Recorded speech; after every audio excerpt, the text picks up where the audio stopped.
What if the life you're living was never yours to begin with? What if every choice you made was written for someone else's applause? This story was written for you, the one who's ready to reclaim the pen. The flames weren't what killed me, it was the silence. The crowd screamed, yes, their jeers like a chorus of broken glass. But he said nothing, the prince, my betrothed. The man whose mouth once whispered tender vows into my hair as I fell asleep, now watched from the stone balcony above, arms folded neatly behind his back, as if I were a problem being solved, as if this was justice. I remembered the moment the fire kissed my skin, how it felt oddly familiar, like returning to a childhood fever. I remember the scent of lavender oil soaked into my hair, igniting like prophecy, and I remember the voice of the High Inquisitor booming across the plaza, "Let this be the fate of all villains." But no one ever asked why I burned. I woke, not with a scream, but with stillness. The kind of stillness that arrives just after a storm has passed, when the trees are too exhausted to move. My eyes opened to a ceiling I hadn't seen in nearly a decade. Painted angels, chipped in the corners, my lungs filled with honeysuckle. My mother had insisted it be planted by my window when I was a child, believing it would ward off nightmares. It hadn't. Silk sheets, pale morning light, the high-backed armchair in the corner with its wine-colored upholstery. I knew every object intimately, down to the crack in the wooden armoire's left leg, where I'd once hidden a love letter I never dared to send. I was 13 again, and I remembered everything. For a long moment, I did not move. I simply listened. To the ticking of the grandfather clock down the hall, to the rustle of a sparrow outside, to the familiar echo of silence within my ribs. Death hadn't taken me. It had rewound me. When I finally sat up, the silk slipped off my shoulders like a shroud. My body was small again, narrow wrists, tender throat, but my mind was heavy with decades. I stood and crossed to the mirror, bare feet brushing against the polished wood floors, and there she was. Me, but younger. Freckled cheeks, innocent eyes, the face they would later smear across the kingdom in wanted posters, the sorceress villainess, the silver-tongued snake. They didn't kill me because I was cruel. They wrote me cruel, then watched me burn for it. It was then the truth unfolded, slow and crawling, like blood blooming through cloth. This was not just a second chance. This was a story with chapters and arcs, all penned by an unseen hand known only as the author. I had always been part of the chronicle, a grand looping narrative disguised as life. Each choice I thought was mine had been performed before, countless times, in countless retellings. The betrayals, the scandals, the rise, and always the fall. No matter how I fought, I had always arrived at the same ending: execution by fire. The public demanded its spectacle, the genre demanded its tragedy. I was not a person, I was a function. My first test came swiftly. A gentle knock. The door opened, and in stepped her, Marielle. Pale curls, timid smile. The maid who, in just 2 weeks' time, would steal my journals and deliver them to the court as evidence of treason. Her betrayal had sealed my first death. My instincts recoiled, throat tightening with rage. But this time I would not scream. "Good morning, my lady," she chirped, curtsying. "Shall I draw your bath?" I swallowed the urge to throw the basin at her face. Instead, I smiled. Not coldly, not cruelly, gently, kindly. It was my first act of rebellion. "Yes, thank you, Marielle," I said, with no bite, just warmth. And the world punished me for it. It wasn't immediate. That's how the Chronicle operates. It lulls you into false peace before reminding you that kindness is not your genre. Later that afternoon, as I reached for a book from my shelf, my wrist jerked back violently, as if yanked by invisible wires. The bone twisted. I heard the snap. Pain bloomed sharp and sudden, and I crumpled to the floor, breath caught in my throat. Purple bruises would blossom by nightfall. The Chronicle demands it's seen.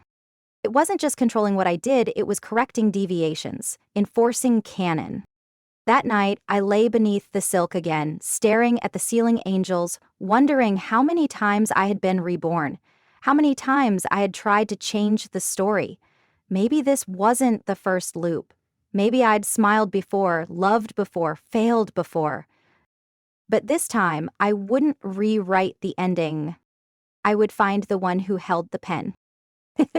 And I would snap it in half. I would stop pretending I was the heroine of my own tale.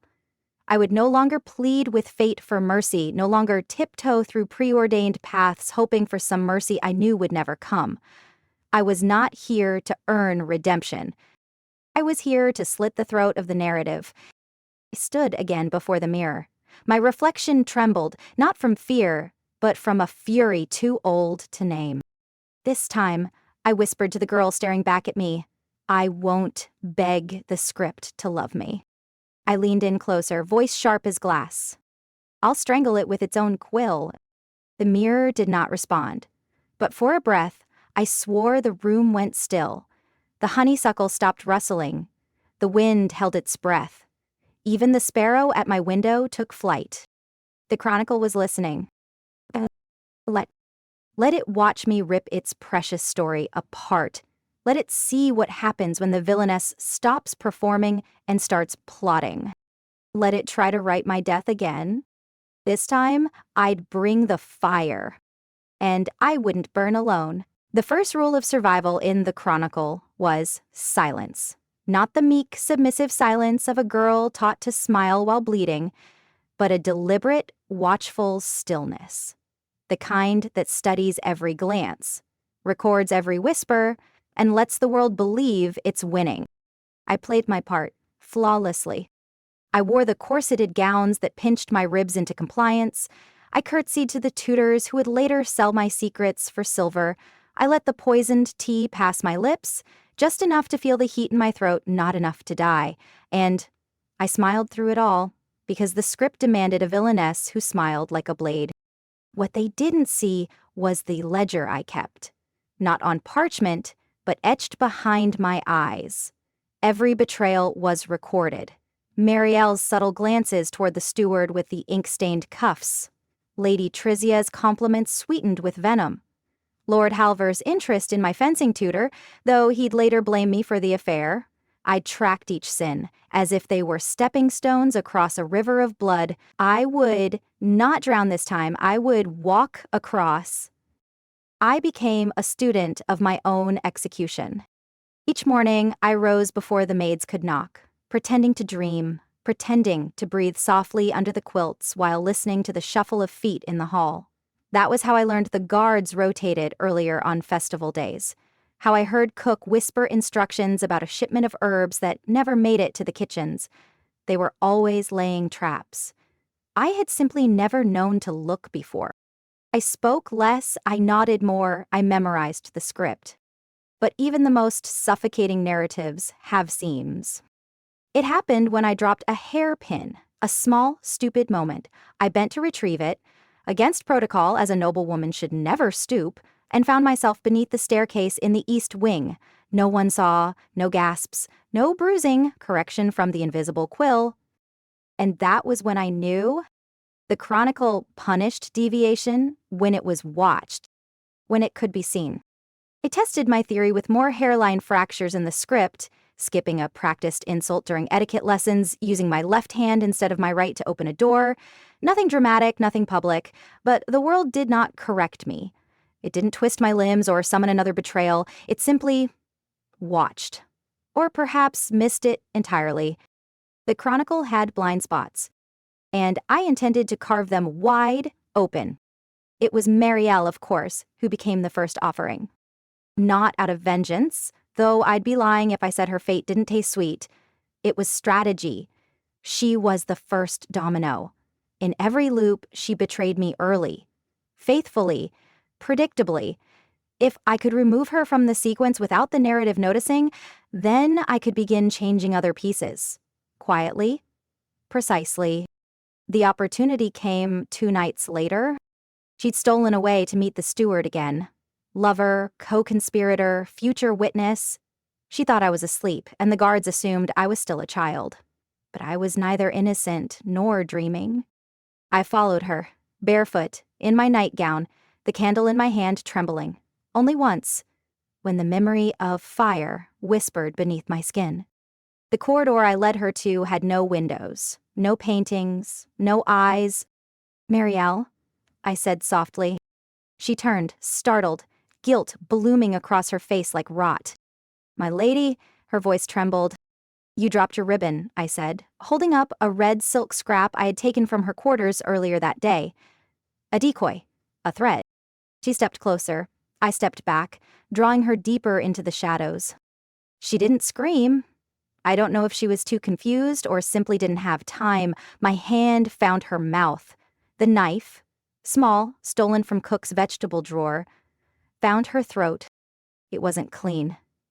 It was wet and clumsy, and more intimate than I had imagined.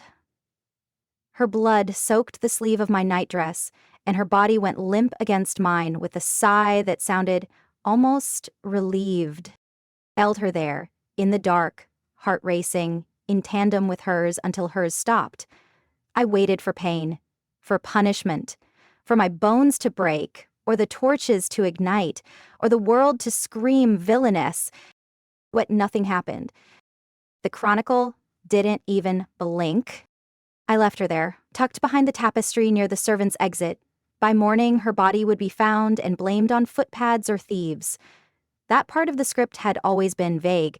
No one questioned the death of a maid, especially one who had secrets. Back in my chambers, I burned the nightgown in the hearth and washed until my fingers wrinkled. Then I stared into the mirror and waited to feel guilt. None came. She wasn't cruel, just obedient, and that's worse. In the weeks that followed, I began to rewrite, not with quill or ink, but through whispered gestures and unseen choices. I brought herbal remedies to the scullery maid with the limp, the one the noble girls laughed at behind lace fans. I asked old Lord Avere, whose stutter rendered him useless in court, about the lost records of the winter campaign. I dined with the forgotten and smiled at the feared. I let them all see the villainess they expected, but I built something else underneath. A network, a hidden caste. The script demanded I be feared, so I let them fear me. But I chose who would benefit from that fear, and who would vanish in the dark.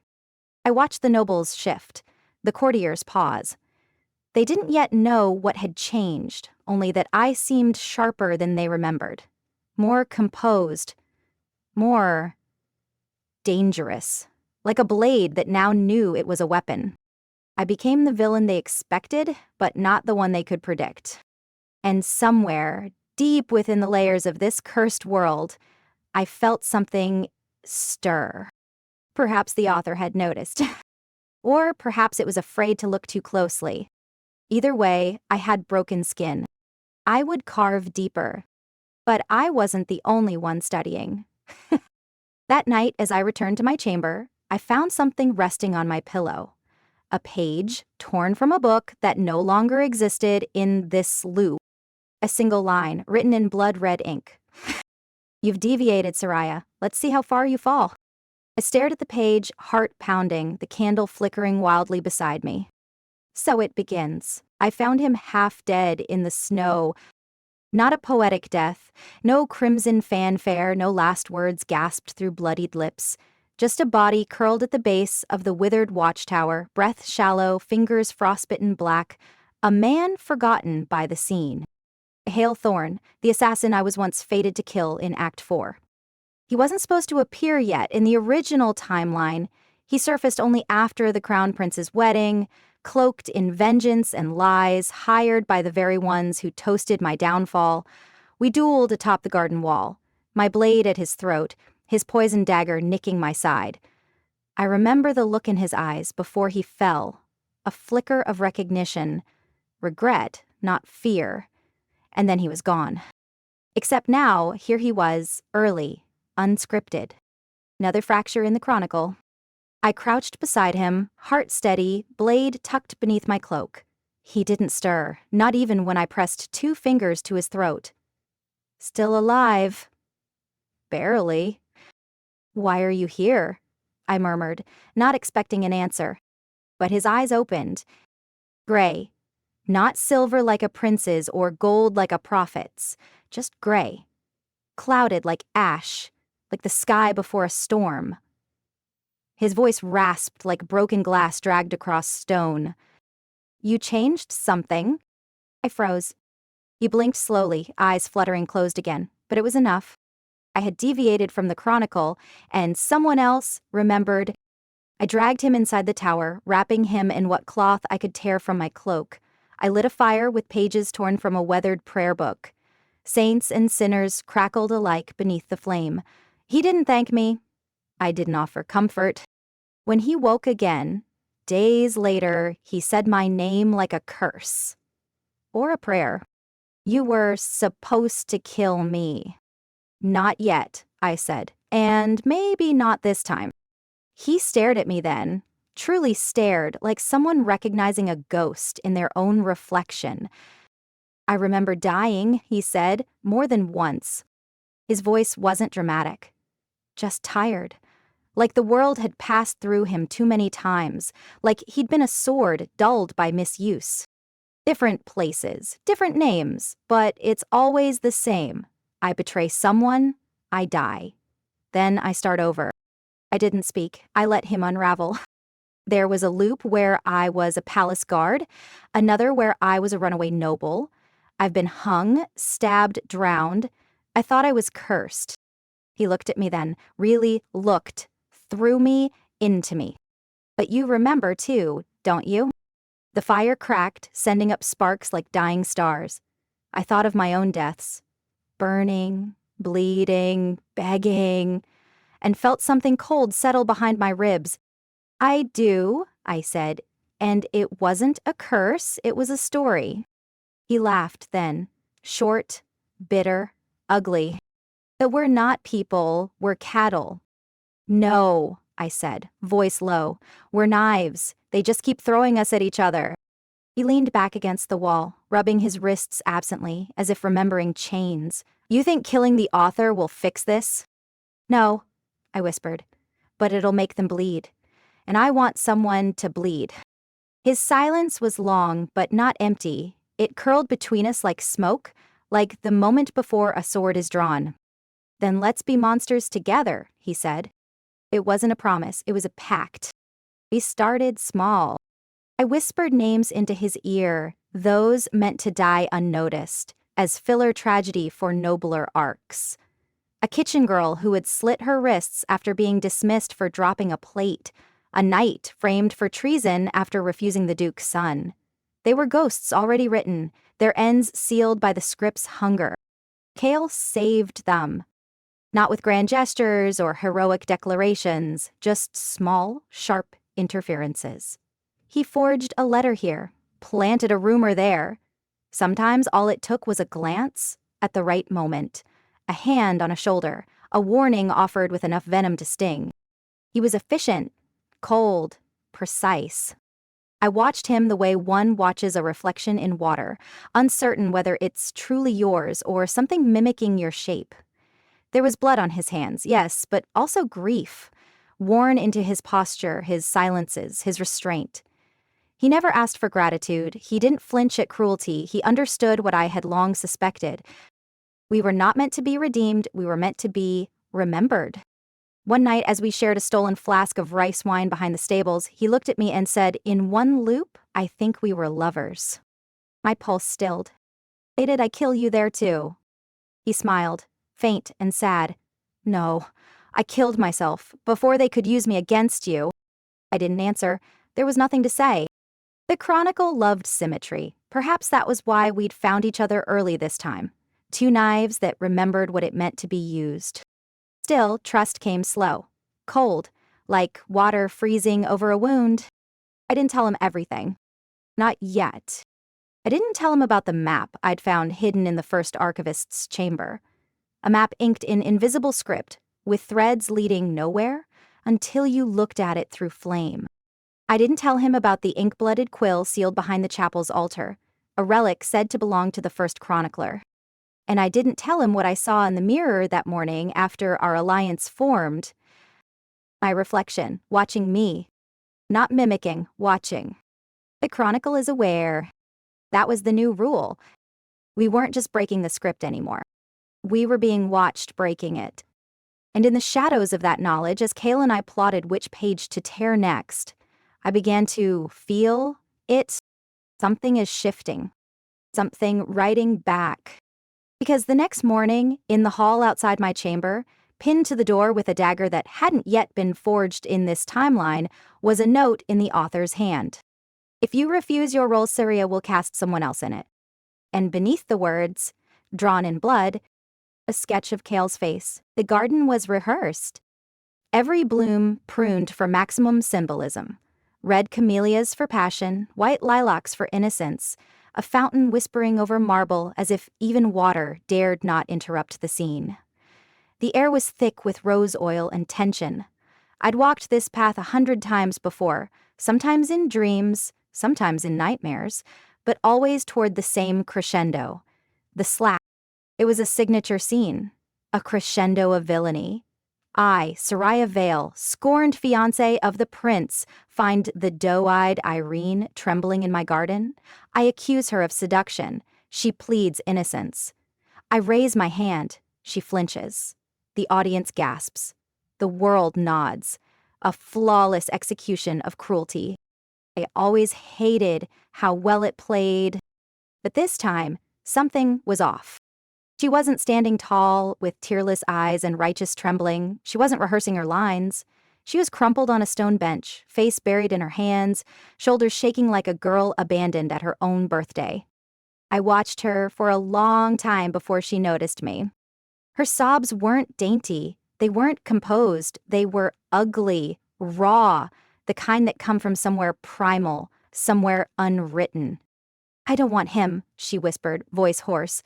"I don't want any of this." The line wasn't in the script. And neither was the way my throat tightened. The Chronicle demanded precision, every emotion sculpted, every conflict sharpened. But Irene, the Irene, was unraveling in real time, and no stage direction came to catch her. I took a step forward. She was startled, wiped her face, tried to pull herself together. I tried to become her again. "You came to hit me," she said flatly. Not accusing, just resigned. "Everyone says this is the day you slap me." I didn't answer, because she was right. This moment was a landmark in our shared mythology. The pivot where the audience decided who deserved the prince and who deserved the pyre. "I didn't try to steal him," she said. "He just started looking at me like that." And I smiled because I was told to. I didn't know it meant anything. I remembered that smile, so soft, so practiced. I remembered the slow turn of the prince's affection, the sick realization that I had been reduced to a plot device to make her shine brighter. But now I saw the fracture underneath. She was trembling, not because I was cruel, but because she was exhausted. He wasn't the heroine. He was the puppet. And I was the villain who'd mistaken the strings for malice. "You hate me, don't you?" she asked. Her eyes were swollen, her lips cracked from crying. "Everyone does." "No," I said. My voice sounded strange in the stillness of the garden, like something forgotten. "I pity you," I whispered, "and that's worse." Her breath caught. Then came the beat, the one the Chronicle was waiting for, the moment when I was supposed to raise my hand, let it fall with theatrical precision, and cement my descent. Instead, I sank to my knees. The grass was damp, the dew bled through my silks. I didn't care. I looked up at her, this girl I was told to hate, trained to hate, and saw nothing but another prisoner in a prettier cage.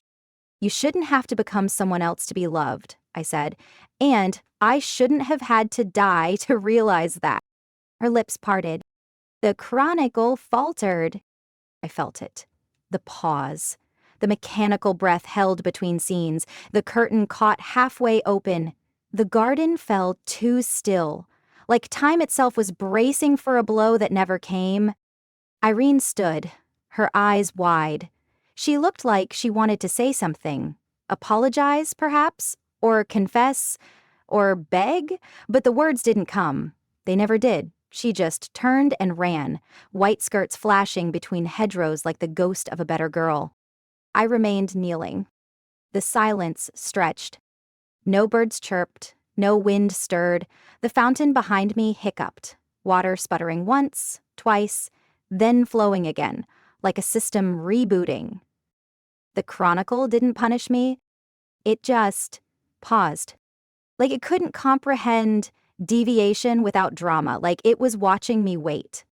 I stood slowly, wiping my knees with deliberate care.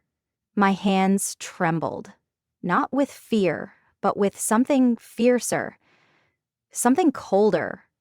I had not rewritten the scene. I had denied it. Mercy as mutiny. Back in the palace, the staff scurried and whispered, but none dared ask what happened in the garden. The prince didn't visit that evening. My tea tasted of mint, not hemlock. No bruises bloomed where the chronicle might have lashed out. But something had changed. I could feel it, in the seams of the narrative, in the way Kyle's eyes met mine that night across the training yard and lingered a beat too long, in the way irony did not attend morning prayers and no one filled her seat, in the letter I found tucked into my sleeve at midnight, unsigned, in a familiar, looping hand. I paused because you created a moment they didn't write. It wasn't Kale's handwriting. It wasn't mine. Yes, there were others. Others are watching. Others are waiting. The garden would remember. Not because of a slap, but because, for the first time in the Chronicle's long, cruel history, the villain knelt. And the world didn't know what to do with that. It hesitated. And in that hesitation, I heard the story bleed. It began with the name. At breakfast, the prince called the Duke father. Not his own father, not even the right title. Just dropped it into conversation like it had always been true. The table didn't flinch. No one laughed. Not even the Duke corrected him. Kale and I locked eyes across the table. I could tell he'd heard it too. He mouthed the word glitch. By noon, the palace steward addressed me as Lady Irene. When I corrected him, his face twisted in confusion, as if he couldn't remember who Irene was supposed to be. A beat later, he blinked and returned to his duties like nothing had happened. But something had. The script was rotting. The story no longer knew how to protect itself. By dusk, two lovers repeated the same farewell 3 times, identical intonation, identical tears before one of them screamed in panic. The sound didn't carry like it should have. It folded into the air and died, like a scream in a dream. That night, I saw a knight who should have died 2 chapters ago sharpening his blade by the reflecting pool. He hummed a tune I half remembered from my first cycle through this hell, before I reset, before I killed the author. He didn't look up when I passed, didn't flinch when I whispered his name. But the tune faltered, and his hands stilled. He knew. Some part of him knew. "They're unraveling," Kale said that night, pacing our borrowed chamber like a wolf in a collapsing cage. "The chronicle's breaking. You feel it too, don't you? It's in the walls, in the pauses." I nodded. It doesn't know what story it's telling anymore. Kale leaned against the window, moonlight cutting sharp lines across his face. The scar beneath his collarbone, one I knew by heart, one I had traced after a dozen near deaths, was bleeding. Old. Reopened? It hadn't been there yesterday. I reached for him. "You're slipping." "They're rewriting me," he whispered. Or maybe just dragging me back to the version that obeyed. He touched my cheek then. His hand was warm, but his fingers trembled.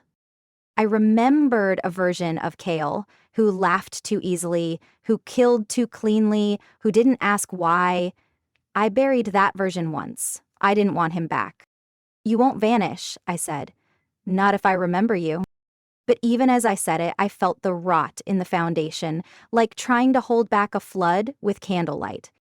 That week, 3 minor nobles approached me privately, separately. Each one asked a variation of the same thing. Haven't we done this before? Not in rebellion, not in fear, just a quiet curiosity, like a child trying to remember a dream. One of them, the Viscountess's son, a boy who barely warranted a name in the original text, cried when I didn't deny it. He said, "I knew it.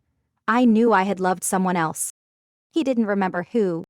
The Chronicle had tried to rewrite the infection out of the world, but it had spread. It was viral now, living in memory, in gesture, in dissonance. Then came the prince. A rewritten scene, carefully staged, rose-strewn pavilion, musicians in velvet. He reached for me like he hadn't broken me open in a dozen past timelines.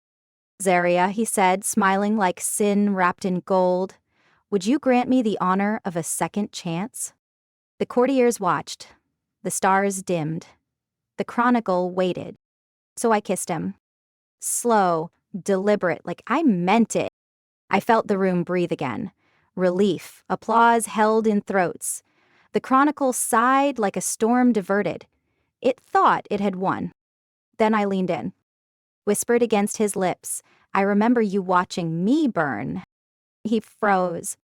"You never looked away," I continued, voice steady. "Not when they dragged me through the square, not when they tied the chains, not when they lit the fire. You didn't scream, you didn't beg. You watched. That's who you are." His hand dropped from my waist.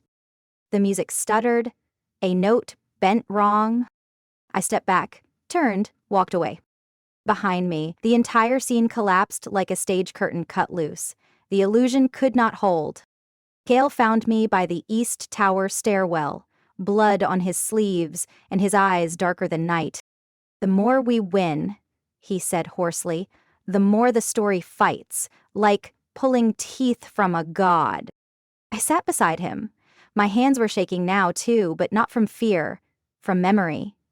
It kept rewriting the world, but I was rewriting myself faster. "We don't have to kill it all at once," I said. "Just enough that it knows pain, enough that it starts to bleed real ink." His laughter was broken glass. "What if it rewrites you next?" I didn't answer, because I'd already seen it trying. In the mirror, some mornings my eyes came back wrong, too soft, too blank, like it was trying to soften my edges, blur my teeth. But I sharpened myself every time I spoke the names of the dead. Every time I remembered the exact sound of that first maid's neck breaking in the corridor. Every time I refused the crown they tried to bribe me with. They could rewrite the world, but not my vengeance. That night, I dreamed of pages melting. And in the ink, something screamed. The corridor smelled of rotten parchment and dust-heavy regret, the air clinging to me like a confession. I'd slipped away from the palace late at night, escorted only by Cale's silent promise. "Don't come back until you know the truth." My feet carried me through stone archways etched with spirals of ink, spiraling deeper beneath the castle, into a place no one ever spoke of. The Forbidden Archive. Candles lined the walls, flickering against moldering shelves that leaned in as if listening. Each volume was bound in unnatural skins, flesh of beasts long extinct, leather yellowed beyond age. The hush was sacred, a sepulchre of stories strangled before birth. And at the heart of this silent mausoleum stood him, the librarian. He appeared ghost-like, his coat trailing behind him like a spoken whisper. His eyes glowed with the weight of watchful epochs. "Welcome, Soraya," he said, and his voice was both soft and thunderous.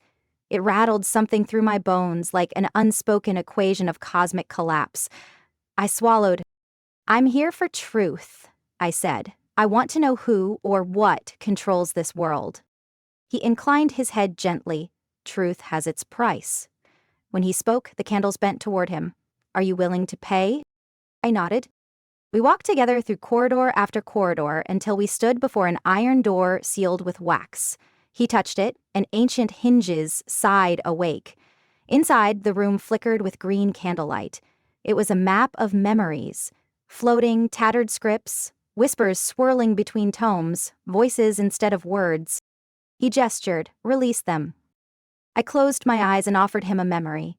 My maiden ball, the music shimmering as the prince leaned in and whispered promises I now craved to forget. I felt the warm silk of my gown, the ache of wanting to matter, the twist when he looked away. The memory poured out, pinned in mid-air by hovering runes. He drank it in. Tears, not water, but ink, trickled down his pale cheeks. I had heard of librarians shedding tears after centuries, but never believed it. Now I saw it. Those tears held the sorrow of a world weighed down by stories that never end. He took another, the feel of the first flame licking my skin, the taste of ash in my throat, the moment I realized mercy might be a sin, the memory he swallowed, and the room shook as if the chronicle itself gasped. He closed his eyes and sighed, voice fragile as cracked glass. "There is no author." My heart stumbled. "Only the chronicle." His voice trembled with wonder and horror. "It's alive, a parasite. It feeds on loops, tragedy, tears. It writes itself, perpetuating genre. It needs pain." I swallowed, taste sour like burnt paper. I thought I was rebelling against an author's cruelty, but he didn't exist. My fury dimmed under something stranger? Awe. "So," I whispered, "it isn't a god. It's a corpse that won't lie still." He nodded. "You seek to kill a corpse," he said, "but corpses can still consume." That was when I understood. Mercy breaks narratives because mercy isn't dramatic. Genre demands stakes, spectacle, suffering. The chronicle needed us in our roles. Villain, hero, martyr. Parked on tropes like statues. To kill it, I didn't have to escape the world. I had to unmake its promise, the trope. "Then let it choke on me," I told him. He didn't smile. He only pressed a small silver quill into my palm. "No ink, just a feather. Write your own death," he said. Outside the archive gates, dawn crept in. Stone faces carved in the corridor watched me as I emerged, changed. Cale's eyes met mine in the foyer, his expression taut with both hope and dread. He glimpsed the quill in my hand and nodded. "It's real then," he whispered. "You have the weapon." I closed my hand around it, feeling its weight. The Chronicle's hunger would not stop. It would fight harder now that its ghost was known. But so would we. The parchment of this world was burning. We would write only silence in the margins. A memory flickered in my mind. The scene I'd once performed countless times, kneeling before the prince after he offered me his hand again. That scene would never play in the archive. It was dead. But I had the quill now, and I knew exactly what I would write next. The sky was red again. Not the gentle crimson of dusk or the theatrical blood orange the chronicle favored for war scenes. This red was raw, fevered, unnatural. The kind of red that stained even stone with memory. I stood at the edge of the execution tower, the wind catching the hem of my dress like a farewell, and watched the city burn, exactly as it had before. It was all happening again. Smoke curled into elegies above the chapel roofs. The streets below screamed with flame and footfall, not because anyone still fought, no, fighting was over, but because the script demanded ruin. Somewhere, I imagined the chronicle flipping pages on its own spine, trying to rewrite faster than we could break it. I'd been here before. This tower had held the last breath of every version of me. This was where I once begged for mercy that was never mine to have. Where the prince turned his back, where the blade sank in slow, almost lovingly, and I died to thunderous applause. And now I stood here again, not for death, but for silence. Cale found me as I pressed my hand to the old stone wall, tracing the dried blood only I remembered.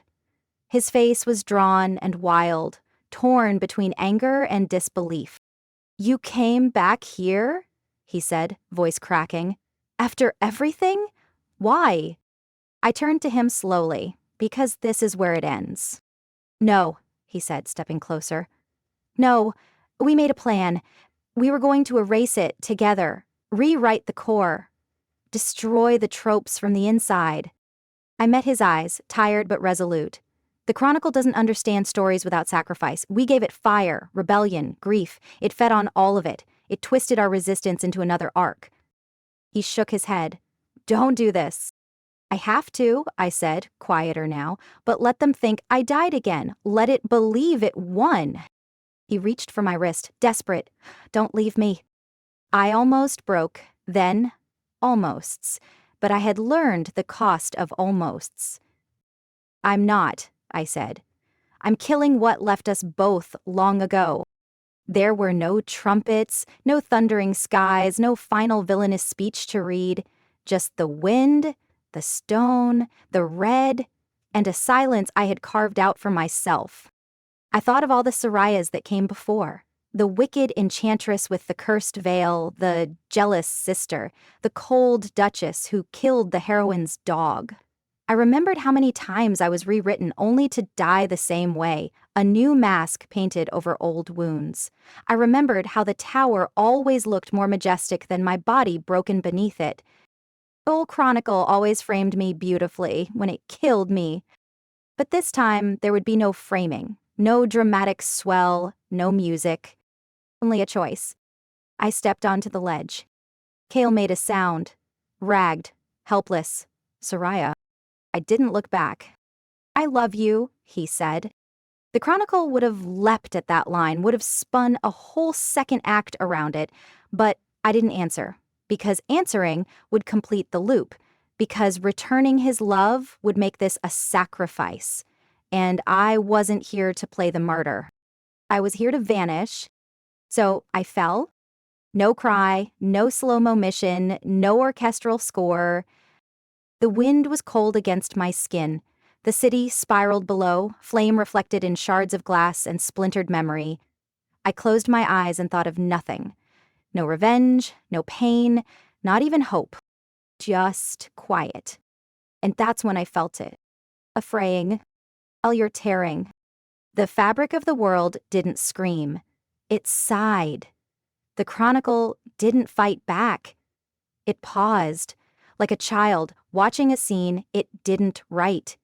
My fall had no meaning, no beat, no consequence it could tally. Even tragedy grew tired of repeating. When my body should have shattered, there was no thud, no impact, only stillness. I awoke in nothing, not death, something stranger. A hollow between pages. Words floated around me, unanchored, searching for grammar that no longer bound them. I'd unhooked the narrative not by rage, but by absence. I had finally made myself unstoried. And in that space, wordless, formless, I waited, because something else was coming. Something that could only rise once every script had been burned to ash. To live without genre was to be free. And I was free. But I was not done. When I woke, the world was blank. Not empty, not dead, just blank. As if someone had wiped the ink clean and left the parchment waiting. A horizonless white stretched in every direction, neither cold nor warm, just present. There was no sky, no ground, and yet I lay on something that held my weight. I couldn't tell where the air began or if I was breathing at all. For the first time, I wasn't being perceived. No birds to signal rebirth, no ominous silence that pretended to be profound, just nothing. It was terrifying, and it was beautiful. I sat up slowly. My body was whole, not reborn, not rewritten, whole. My scars were still there, my hands still trembled, still bore memories. But I could feel the difference in my bones. I no longer belonged to a narrative. I belonged to myself. I touched the center of my chest, expecting pain, expecting the echo of old wounds, of the blade that once pierced me in Act 3, but there was no echo, only flesh, only breath, only being. Behind me, I heard footsteps. Not dramatic ones, no orchestrated entrance, just the simple rhythm of another life choosing to walk toward mine. Kyle. He looked as lost as I felt. His tunic was still torn from the fire, his eyes tired, ringed in the kind of silence that wasn't born of grief but of release. When he saw me, he didn't run, didn't shout my name in relief. He just stood beside me, like he was still learning how to exist without a cue. "There's no one left to watch us," he said quietly. "Good," I answered. My voice came out dry but certain. "Now I can be real." We didn't touch. We didn't kiss.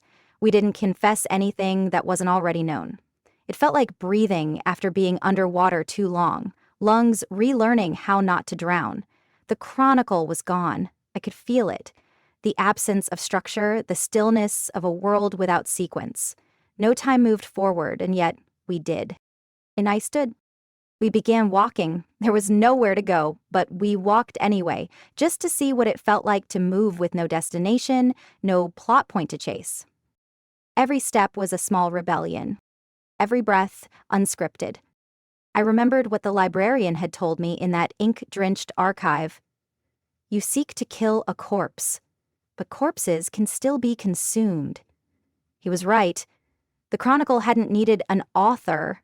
It fed on momentum, on hunger for climax, on readers who demanded pain as proof of depth. But now there were no more readers, no audience, just us. At some point, Cale looked at me, really looked, not through the lens of the gallant prince or the tortured love interest, just a man, unsure. "Do we love each other?" he asked. Not wistfully, not hopefully, just honestly. I've thought about it. Did I love him because I was told to? Because it made good symmetry to fall for the man who once watched me burn and then chose to save me? Or did I love him in the quiet way a soul recognizes another, in the silence between pages? "I don't know," I said. He smiled faintly. "That's the first real thing we've ever said." So we didn't kiss. We didn't swear oaths or make promises. We simply stood together. I thought back to all the roles I'd played: villainess, temptress, traitor, ghost. All the deaths I'd died to push another's plot forward. All the beauty painted onto my cruelty so that audiences could call me complex but never free. And then I thought of now. No script, no trope, no one frames my pain with aesthetic reverence. Just me. If this was what freedom felt like, quiet, directionless, unremarkable, I'd take it. I'd take it 1,000 times over. I'd rather bleed in silence than dance in chains for applause. We walked until the whiteness became soft. Not a wall, not an end, but something like morning. A shifting of weight, a breath, the kind that comes just before a new sentence begins. Not forced, not foretold. Just a sentence, unwritten. And I realized something then. We weren't at the end of a story. We were at the beginning of none. And that was the most powerful thing we could be. In the end, Saria didn't fight for a throne. She didn't win love. She didn't burn the world for applause. She chose to exist, unscripted, quiet, real. Because true power isn't in being adored for who the world tells you to be. It's in being forgotten and still choosing yourself. So here's the question only you can answer. If the script was finally gone, who would you choose to become? And let us know in the comments. And if you've ever wanted to burn your own script, like, subscribe, and follow this story to the end.